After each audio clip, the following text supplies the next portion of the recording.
And I want to get to Melvin Ingram specifically. If you look at him, so last season was the first season, I think, of his entire career he didn't record a sack. But then the 3 seasons prior, he had 25 total sacks over that time. And if you look, he was injured last season. He played 7 games total. But then the year before, he missed 3 games only. And before that, he had played like 16 games for 5 straight seasons. So this is a guy who has been down on his luck recently. But if you look, he's still, I mean, he was an elite pass rusher just 18, 24 months ago. I know how highly people consider him. So do you feel like pairing Nick Bosa up with someone like this could be an answer for just this year? Or do you think this is the type of thing where they keep signing veterans year after year who become available and who are speed rusher types like your Justin Houston's, like you mentioned, to where the 49ers can kind of go year by year with this sort of thing rather than finding a young long-term answer?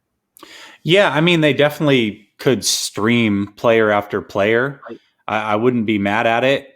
The other thing to look at is whenever you are a team, let's say the 49ers are not the only ones that believe that they're in win now mode. Maybe players around the league that are free agents believe that they're in win now mode. We see this in the NBA. We see it in the NFL. Guys get cut. They sign super cheap veteran deals to try to go win.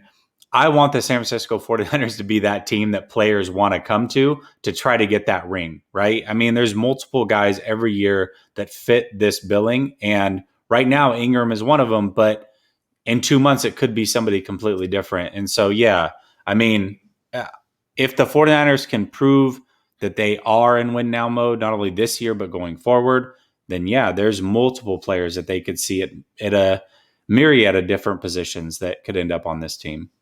And I'm usually one to say that the 49ers shouldn't be signing these veteran type of guys who are in a win now mode type of thing, because I don't think they're in win now. But I think if you consider all the free agents who are available and people who could really help the 49ers, not just this year, but help their team success in the future, I think Melvin Ingram would be a welcome addition to this team.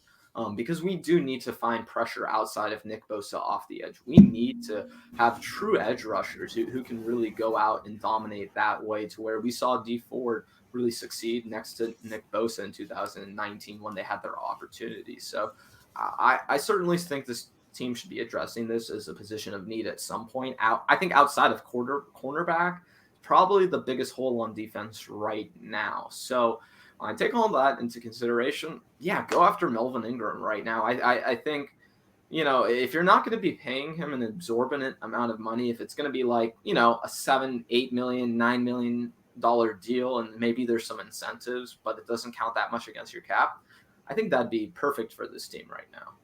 Yeah, absolutely. And, not only that, but like when you really look at the team, like I said, whether they're in win now mode, that's kind of irrelevant, but they don't have that first round pick. So That's the true. last thing that you can have happen is to not make the playoffs. And then that pick ends up being like a top 15 type pick. Yeah. That's like worst case scenario for this fan base. So do what you got to do to try to win as many games as possible, because it's at the end of the day, it's not going to matter. That pick's not going to you anyway.